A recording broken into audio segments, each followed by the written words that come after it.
Hello guys, അസ്സാം വലൈക്കും. അപ്പോൾ ഇന്ന് നമ്മൾ ഉണ്ടാക്കാൻ പോകുന്നത് ഒരു രസമാണ്. അപ്പോൾ ഇതൊരു ഹെൽത്തി ആയിട്ടുള്ള രസമാണ് കേട്ടോ. ശരിക്കും പ്രോപ്പറായിട്ടുള്ളൊരു രസമൊന്നുമല്ല.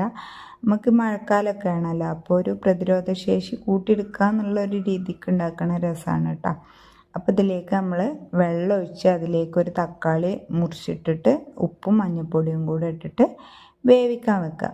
എന്നിട്ട് നമ്മൾ വേവിച്ചതിന് ശേഷം നമുക്ക് കുറച്ച് ഇൻഗ്രീഡിയൻസ് അരച്ചെടുക്കണം. അരക്കാൻ മീൻസ് നമുക്കൊന്ന് ചതച്ചെടുക്കണം.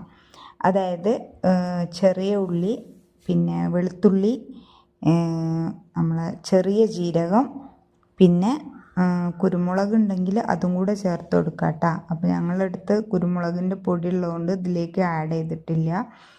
അപ്പോൾ ഇത് നമ്മളൊന്ന് ജസ്റ്റ് ഒന്ന് അരച്ചെടുത്തിട്ടുണ്ട്. എന്നിട്ട് അതിലേക്ക് കുറച്ച് വെള്ളം ഒഴിച്ചിട്ട് അതൊന്ന് ചുറ്റിച്ചിട്ട് നമുക്കിതിലേക്ക് ചേർത്ത് കൊടുക്കുക.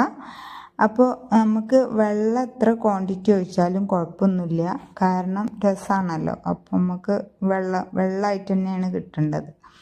പിന്നെ നമുക്ക് ഇതിലേക്ക് ആവശ്യമായിട്ട് കുരുമുളക് പൊടിയും കൂടെ ഇട്ട് കൊടുക്കാം കേട്ടോ. അപ്പോൾ ഈ കുരുമുളക് പൊടി നമുക്ക് എത്രയാണോ വേണ്ടത് എരിവിനനുസരിച്ച് ചേർത്ത് കൊടുക്കുക. ഞങ്ങളിവിടെ 2 ടീസ്പൂണാണ് ചേർത്ത് കൊടുത്തിട്ടുള്ളത്. പിന്നെ ഉപ്പ് ആവശ്യമുണ്ടോ നോക്കിയിട്ട് അതും കൂടെ ചേർത്ത് കൊടുക്കുക. പിന്നെ നല്ലോണം ഒന്ന് മൂടി വെച്ച് തിളച്ചതിന് ശേഷം നമുക്കൊരു നാരങ്ങ വലുപ്പത്തിൽ പുളി എടുക്കണം കേട്ടോ. അപ്പോൾ ഈ പുളി പിഴിഞ്ഞ് വെച്ചതൊന്നും വീഡിയോയിൽ വന്നിട്ടില്ല. അപ്പോൾ അത് കഴിഞ്ഞതിന് ശേഷം നമുക്ക് മല്ലിയില മുകളിൽ ഇട്ട് കൊടുക്കാം കേട്ടോ. എന്നിട്ട് പിന്നെ അതിൻ്റെ വറവ് പരിപാടിയാണ്. അതിനൊന്ന് മുപ്പിച്ച് ചെയ്യാനുണ്ട്. അപ്പോൾ അതിന് ഞങ്ങളിവിടെ റൈസ് ബ്രാൻ ഓയിലാണ് ഒഴിച്ചു കൊടുത്തിട്ടുള്ളത്. പക്ഷെ നിങ്ങൾ വെളിച്ചെണ്ണ ഒഴിച്ചു കൊടുത്താലും മതി, അതാവും കുറച്ചും കൂടെ ടേസ്റ്റ്. ഇതായാലും കുഴപ്പമൊന്നുമില്ല.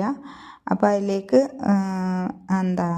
നമ്മുടെ കടുക്, അതേപോലെ ഉലുവ, പിന്നെ വറ്റൽമുളക്, കറിവേപ്പില, ഇത്രയും സാധനങ്ങളൊക്കെ ഇട്ടിട്ട് നന്നായിട്ട് പൊട്ടിച്ചെടുത്തതിന് ശേഷം അത് നമ്മളെ രസക്കൂട്ടിക്ക് ഒഴിച്ചു കൊടുക്കുക. അപ്പോൾ അത്രയേ ഉള്ളൂ. നല്ല ഈസി ആയിട്ട് നല്ല ടേസ്റ്റി ആയിട്ടും ഹെൽത്തി ആയിട്ടും നമുക്കൊരു രസത്തിൻ്റെ റെസിപ്പി കിട്ടി. അപ്പോൾ ഇതെല്ലാവരും